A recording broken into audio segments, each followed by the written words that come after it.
Anywhere in the world you are watching this program, my name is Linda and I welcome you to Linda's TV show. If it is your first time and you like what you are seeing, kindly subscribe, put on your notification bell to all notifications. This will enable YouTube to recommend and suggest our videos to you. If you do not turn on your notification bell, you won't know when I upload a new video. Here, we react to all forms of video, especially what is happening in Nigeria and in Biafra land. I put a disclaimer that here in Linda's TV show, we do not promote misleading information, hate speech, violent or instigating war.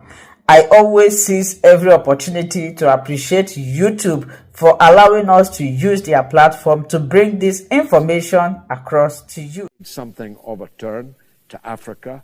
My interview about Captain Traore has gone completely viral on all platforms. I hope that you have seen it, but if not, give us your view, in any case, your take on the importance of Captain Ibrahim Traore and the Sahelian group of presidents with Niger and Mali, and tell me what you think the importance of that for Africa as a whole might be. So I would thank you first of all for having me, George. Finally, but yeah, I would use the words of one of my brothers who said that Ibrahim Traore is an archetype of revolution, a revolutionary archetype for the 21st century. And I agree and believe that with all my heart. You know, what you see happening in the Sahel is what should have happened in the 50s and 60s, because as far as I'm concerned, what happened in those 50s and 60s when we were told we had independence was basically just charades. It meant nothing because you have a country like France signing something very sinister like the Pact for the Continuation of Colonization with all the 14 French colonies in Africa that implied they had to pay the foreign reserve to Banque de France in Paris, and then 85% of it paid, and they were left with 15%, and then they had to go borrow from their own money at a very high interest rate. And so Africans have always had this feeling of being caged in their own skin. We've always had this feeling of still being colonized because we don't get any benefit of an independent nation, you know, from any African country. And then we started seeing all these truths and being revealed. And then all of a sudden you see an African country that suddenly shows up, you know, in the Sahel. You see people like Ibrahim Traore doing some of those things that you can't find other African countries doing. Ibrahim Traore showed up on the scene and now had the audacity to say, look, we are going to nationalize our oil, our gold mines. We are going to do this and do that and do that. And people are like, whoa, these are the kind of things that get you killed. Okay. And then he's doing it and he's getting away with all these things. And so when General Langley did what he did, because Ibrahim Traore has been there since 2022. But remember that the firestorm you see on social media today started when Langley went there to the Congress, and then he was saying that this guy is using the money he's making from gold to protect himself and not to better the life of the people. And then Africans were like, whoa, we've been here before, deja vu. They called the dog a bad name because they want to kill the dog. So we're not going to stay alive and let this happen again, because this is exactly what played out when they took Muammar Gaddafi out. That's when Africans rose up and said, never, ever, ever again. We would not allow this to happen on the continent of Africa. So in a nutshell, what you see happening in the Sahel is the true reflection of what African independence should look like. Independent nations that actually can decide, okay, how they want their destiny to look, what they want their nation to look like, who they want to go into partnership with, you know, and nobody will be able to tell them, no, you can't do that. No, nothing like right of first refusal or anything. They are totally and completely in charge. So in a nutshell, that's what I think is going on in Burkina Faso and why I believe everybody is right here today to support them. Well, it's a very beautiful nutshell, if nutshell it be, and a succulent picture that you paint and that I paint and Nico House painted just the other night on the mother of all talk shows. This is a government which has decreed that all education will be free from the kindergarten to the university. This is a country that has nationalized its main mineral assets, its precious minerals, principally gold. And the people who used to own Burkina Faso, foreigners who used to own it, are determined not to let it go quietly, aren't they? And you used a very memorable phrase that this is the kind of thing that gets you killed. Well, it got lots of people killed. It got Thomas Sankara killed. It got Patrice Lumumba killed. It got Chris Hani killed. And therefore the question is, are they going to be able to kill Captain Traore? When I see the crowds outside his presidential headquarters saying, you'll have to kill us first, I'm filled with joy and pride at that. How do you think the rest of Africa feels about that? Okay, so I'll tell you this, George. It is not, okay, so I love the fact that the crowd gathered around his place and they say, no, you have to kill us before you kill him. But that's not even the protection that Ibrahim has. Okay, that's a good one. And I love it because in the last few weeks, I have been getting some information from sources I trust that a lot of Africans have been trooping into Burkina Faso, asking to be shown what to do to be able to stand and fight alongside Ibrahim Traore. So Burkina Faso is no longer a Sahelian thing. It's not an African revolution movement. That's what you see going on there. But here's why I believe they are not going to succeed this time with Ibrahim Traore. I was explaining this to a South African news network a few days ago. I said, you see, no matter how you feel about your Africanness, we have already been crippled from the start. We are starting from a place of weakness on a race for life. Everybody is about to run, but we are crippled. We're running with one leg, one foot, and the rest of the people have their pair on the mark, ready to go. And then you give a gunshot and we start running on one foot, and the rest are running on the pair. This is what has happened to Africa all along. And I've been saying to people that as much as we want to feel so good about ourselves, as much as it makes for a really good sensual indulgence to think that, yeah, we can stand on our own, you really can't. We need a superpower that can say, I am going to align with you guys, okay? I really have some sort of enmity between me and your real enemy, which is the colonial powers. And if I can align with you, I can help you to decouple from the colonial powers. That has been my prayer for so many years, George. And that happened recently between Russia and the West, because the West kept going to Russia. You remember, of course, I've seen your show and I've talked about this for so many years about what happened between Russia and Ukraine, how that so many people are ignorant of what really went down, how that you told someone, I am not going to move 1 inch east, and then all of a sudden you've taken almost all the countries that were there that belong to that east. And now you expect the guy to be happy when you have come now right to his border, and then you think he's going to be okay. So when Russia saw all of that, Russia already knew and knows that the biggest thing you can, the worst thing you can ever do to the colonial West is to take away the feeding bottle of the Africans, of African wealth from their mouth.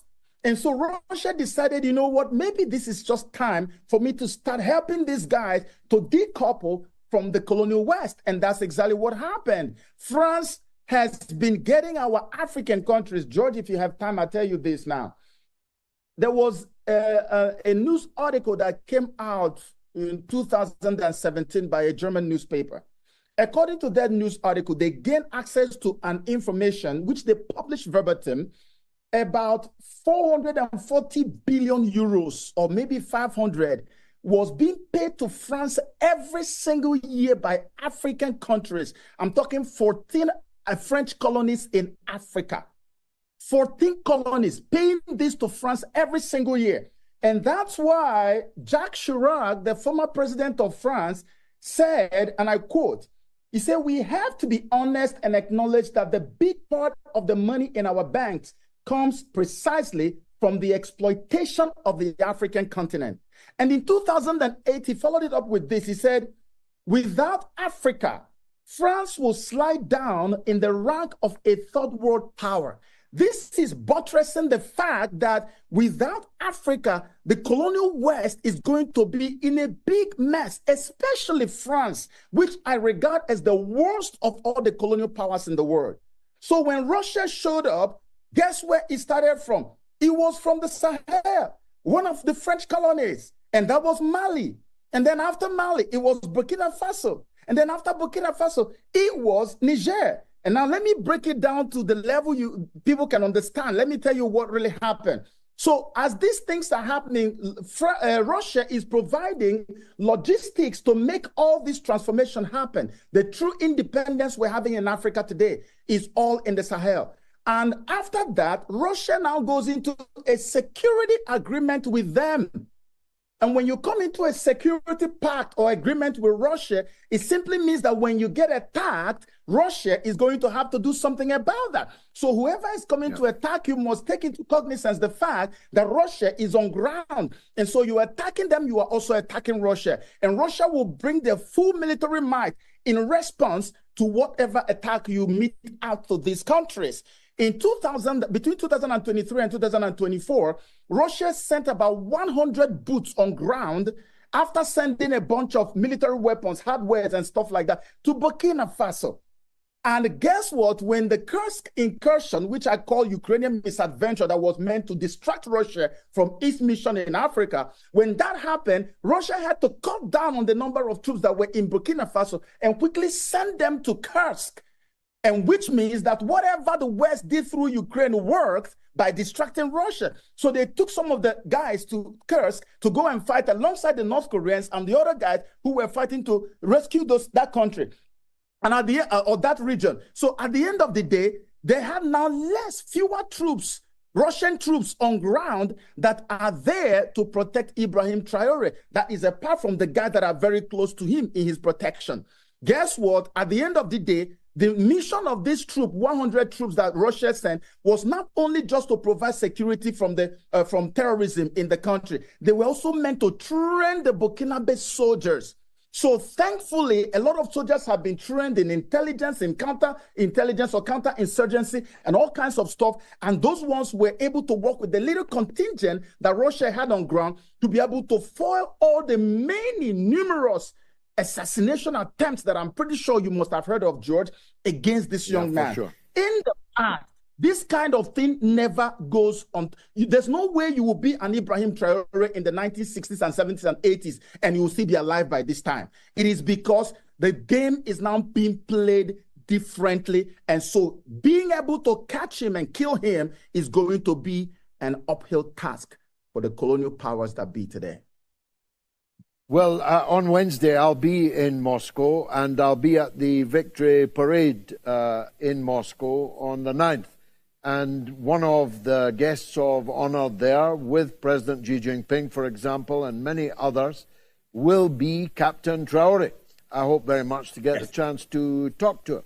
I've got to tell you that long ago, I used to frequently be in the frontline states in the fight against apartheid in South Africa, alongside the African National Congress, as was then. And President Putin was also there. He knows Africa. He was on the front line. I have a great picture of him with the hero leader Samora Machel, the leader of the Mozambican liberation movement, Frelimo. I am certain that Putin is more seized than any other Russian leader has ever been about the importance of Africa. One last question, Joseph, if I may.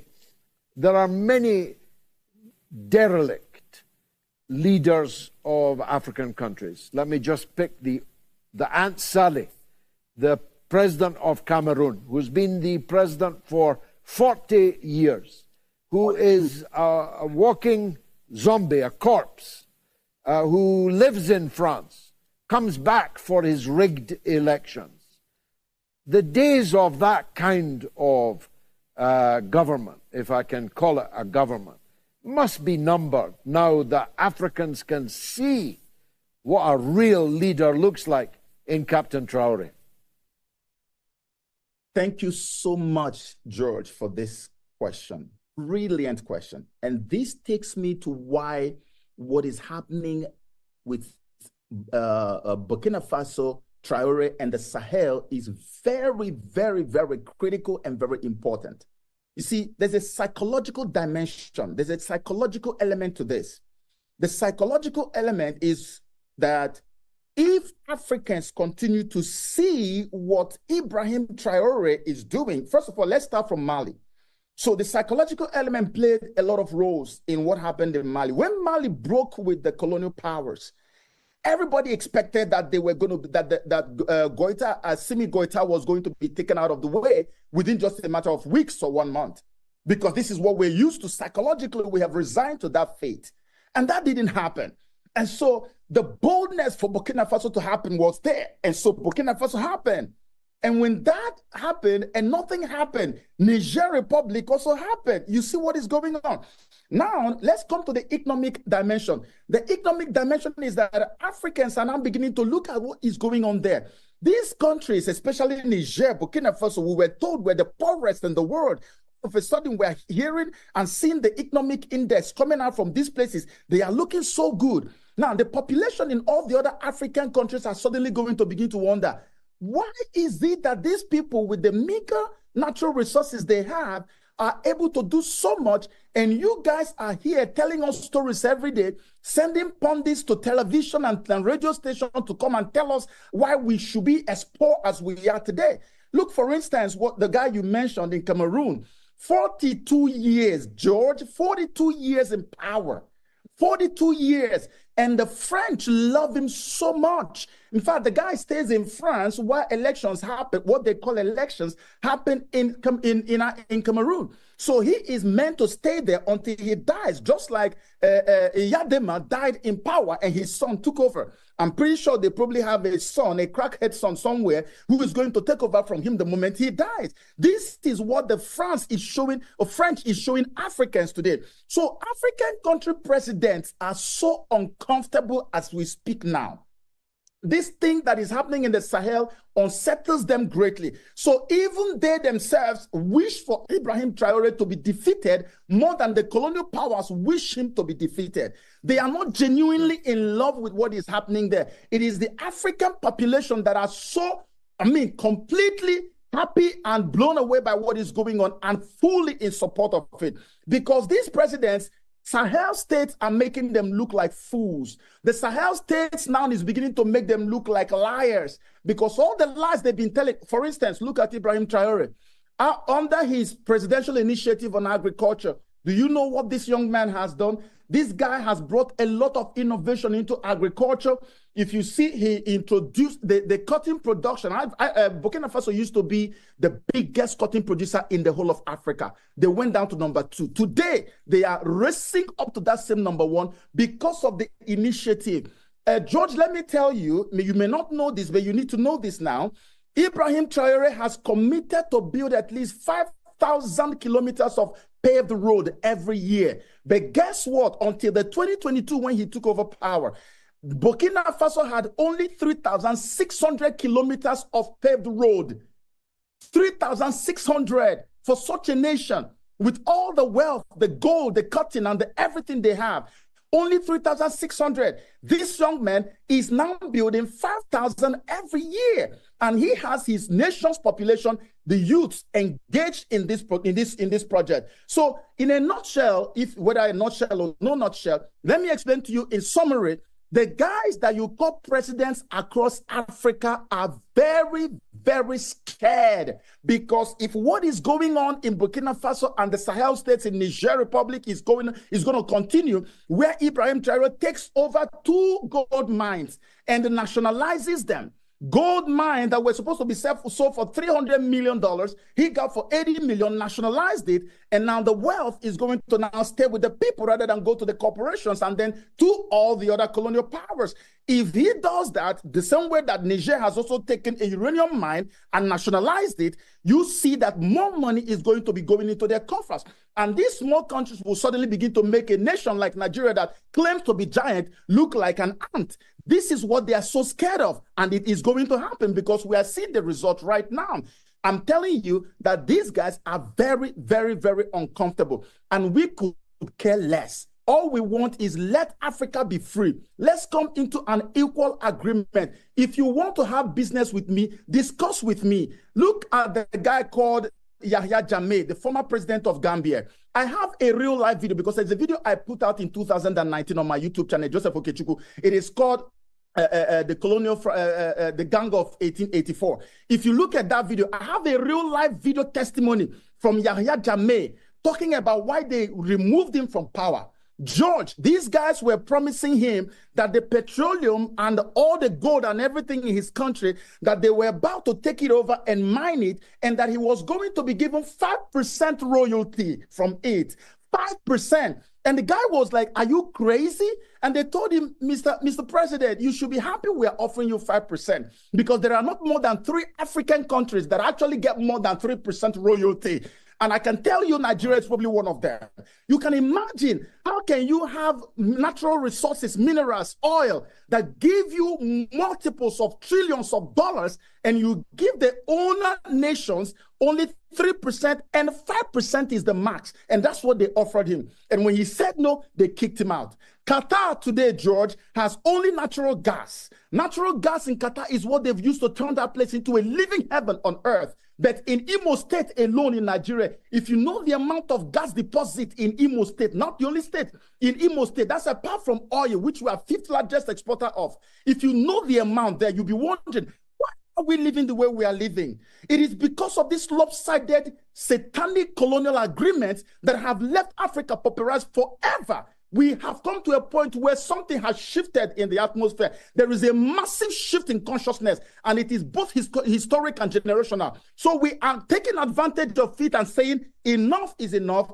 Africa must be for Africa. And if you want to do business, we don't want to exist alone. We don't want to be just only for Africa. There's no way Africa can exist alone. We need partners in the West. We need partners in Europe, in America. But we want to have equal agreement, a gentlemanly partnership that says, you take 40, I take 60 because I'm bringing the hardware and all of this, or you take 30, I take 70, that kind of stuff. And not to be giving us royalties of 0.3 and 0.1 like the wife of the president of Sierra Leone was complaining about the other day. The woman said, look, these people are giving us 0.00001. That's why Sierra Leone is like a dump ground.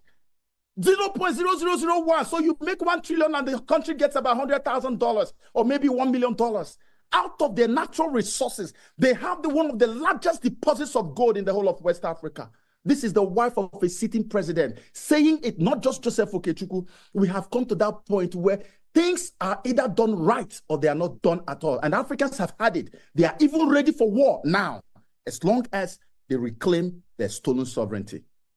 Sorry for taking too much of your time. Joseph, I told them you were a star, and you definitely proved me right. Captain Traore, the threat of a good example. Thanks for joining us on the mother of all talk shows. That's an interview that will run and run for a long time to come. On the line from England, Corby, is our old friend Terence. Welcome, Terry. What would you like to say? Good evening, Mr. Galloway. It's lovely to see 2 academics talking across the room there. One an activist academic, your good self, and obviously the eminent Professor Morandi. The second point is Mr. Okechukwu there was fantastic. I've been liaising with a couple of young kids in the Ogun region in Nigeria for years. Oh yeah, he was and is, and I've been liaising with a couple of kids, I can't say who, and they're active in the Ogun region in Nigeria. And I believe that Niger is the start. We may not have an African Union coming about a bit, but I tell you something, the kids are getting restless. They can see how they screwed. And that man is almost like a mad Welshman, the way he was going off, all factual. I really, really enjoyed that. I just hope that it is a movement of organised for African unity. What say you on that count, Mr. Galloway? Oh, brilliant. Joseph definitely could out-talk even a Welshman, but it was a torrent of fact and a torrent of wisdom. And I think we're all the better for it. I feel totally refreshed. I don't think I'll see African unity in my lifetime. I'm not sure you will either, Terence. But I think my children will, because a United States of Africa has so much to commend it. It would provide an ability to negotiate with the world to get a fair price. You talked about Niger there. They produce uranium. They used to get 80 cents a kilogram, 80 cents per kilogram of uranium of such value from France. When they nationalized it, they were able to command 300 euros because that's what France was selling the uranium for. So they knew the world price because France was getting it. 300 euros a kilogram for a vital resource that they paid Niger 80 cents per kilogram. As we have finished watching this interesting video, please, I want to see your comment, your contribution, your opinion in the comment section. Like I said earlier, let us do it constructively. Tell me what you think about this video that you have just watched, and also about the platform. If you haven't subscribed, what are you waiting for? Please remember to subscribe, put on your notification bell, share this video, and remain blessed.